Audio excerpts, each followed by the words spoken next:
This is Davante Adams, and this is Coach Antonio Pierce of the Las Vegas Raiders, and this is a tweet by Sports Illustrated saying that Davante Adams would most likely be getting traded very soon, and Antonio Pierce liked that tweet, which has stirred up an entire arena of controversy surrounding Antonio Pierce and Davante Adams. Have they had a falling out? Has Coach fallen out of love with his star wide receiver? Has the wide receiver fallen out of love with his hyped up new head coach?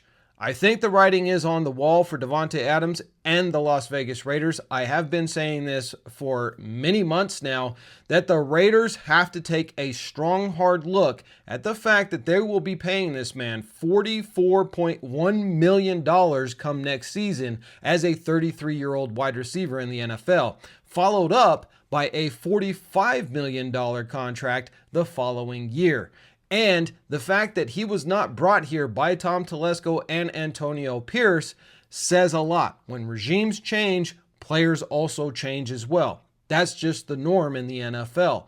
And the fact that Davante Adams was interviewed by Kay Adams on Up and Adams today and asked about this and asked as whether or not Davante Adams had heard from Coach Antonio Pierce or anybody in the Raiders. Davante Adams had this to say. How soon did you hear from Coach? Yeah, I haven't heard from him. I haven't talked to him. So I haven't. I don't know. I don't really know exactly what that was about. Obviously, I got, social media is a beast. So it's a lot of people out there that saw it and wondering what's going on and people reaching out. And yeah, I haven't spoke to him. Well, I'm surprised by that. I would think he'd hit. That's okay. Well, I would think you work together every day. So if that, I would say, right. oh shoot, I accidentally hit that. I unliked it. Now it's this huge story.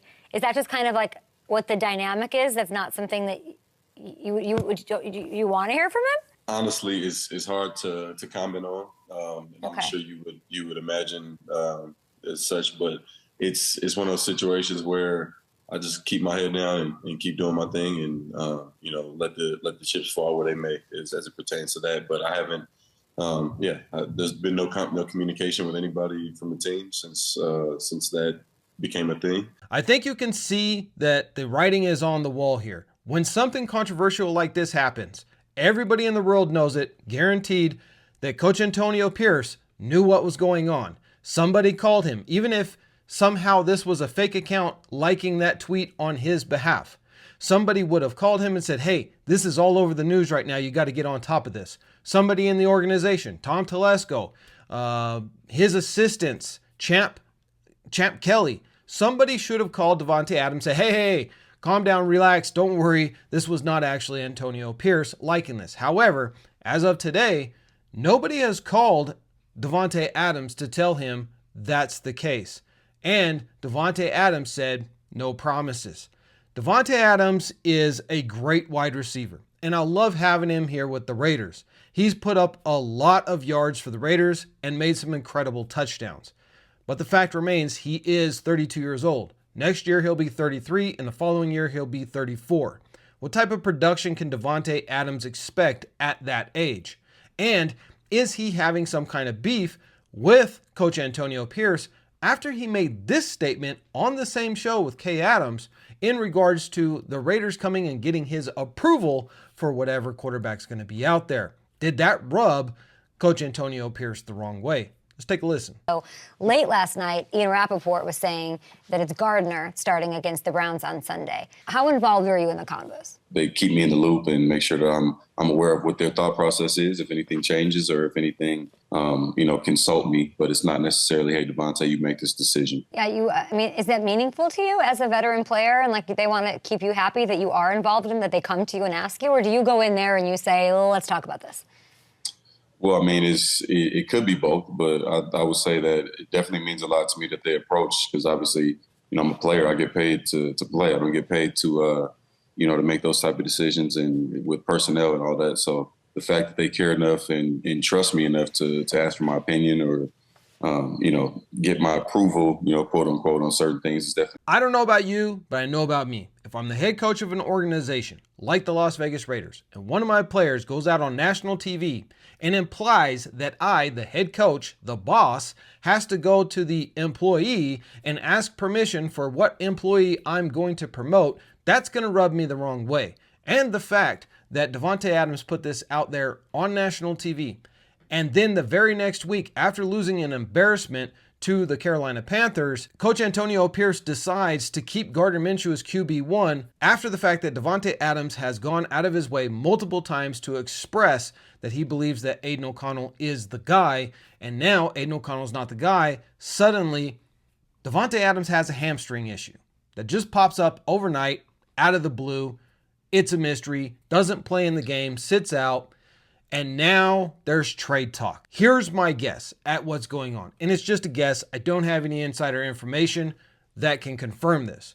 But I think Davante Adams is frustrated with Gardner Minshew. Gardner Minshew has not hit him on several plays where he was open, and the plays where he wasn't open and Gardner Minshew threw him the ball, Davante Adams really had to work hard to catch those passes. Now, he's dropped some easy ones as well, so not everything is on Gardner Minshew, but that's a rhythm issue. When you're not in rhythm with the quarterback, because the quarterback essentially has no rhythm, like Gardner Minshew, he is erratic, then that makes it hard for a wide receiver to stay in rhythm and catch those easy catches as well as the hard contested catches.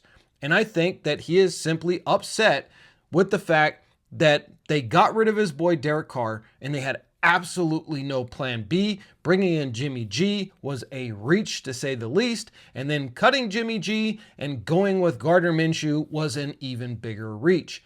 And it is not spelling good for the receivers on this team or the team in general. There's not going to be a whole lot of big games where there's 350 yards passing going on and multiple touchdowns because Gardner Minshew is simply too inconsistent as a quarterback to have that type of a game. Davante Adams understands that. He's thinking about his legacy, and I think there was some kind of falling out between him and Coach Antonio Pierce. And now, expect that Davante Adams will most likely have played his last snap in that Carolina game as a Raider. And he will most likely get traded in the next couple of days and will be gone. What will the Raiders get in return? Well, that depends. Because if you remember, the Raiders were getting a lot of offers before the season began for Davante Adams, and they turned them down because they believed they had a shot to win. I think the writing is on the wall. I think the Raiders organization understands that we're back in rebuild mode yet again. And therefore, we're probably not going to make the playoffs. Let's trade off Davante Adams, see if we can't get a first-round draft pick, stack our first-round draft picks, and try and get a quarterback stud in this coming draft, as well as replace him in the second round with a quality wide receiver. Right now, we have Jacoby Myers, who is a Swiss Army knife, absolute beast, and could be a number one on any other team, as well as the fact that Antonio Pierce has made that same statement that Jacoby Myers could be number one on just about any team, is also leaning to the fact that maybe Antonio Pierce feels he doesn't really need Davante Adams as much as everybody thinks that we do. Maybe Jacoby Myers can be that true number one wide receiver, especially when you have a guy like Brock Bowers who's just going to eat up the middle and garner so much attention. Remember, the Kansas City Chiefs got rid of Tyreek Hill and still won a Super Bowl. They won their Super Bowl mostly because of Travis Kelce. That star tight end position, which is rare, is a certified bona fide way to win games. And we have that in Brock Bowers. So maybe the coaching staff and the GM are feeling like we don't need a receiver who's going to cost over $86 million over the next 2 years. Let's go and get a draft pick and we'll address it in next year's draft. We'll write out with Gardner Minshew what we're going to get with him now, and next year we'll go and get our franchise guy. They're probably thinking 2-3 years down the road before the Raiders hit the playoffs. I, for one, as a Raiders fan, don't like that idea. I just want to see us win and get the playoffs this year. Nobody knows. Any of us could die at the very next moment, and I would just like to have a winning season before the end of my life.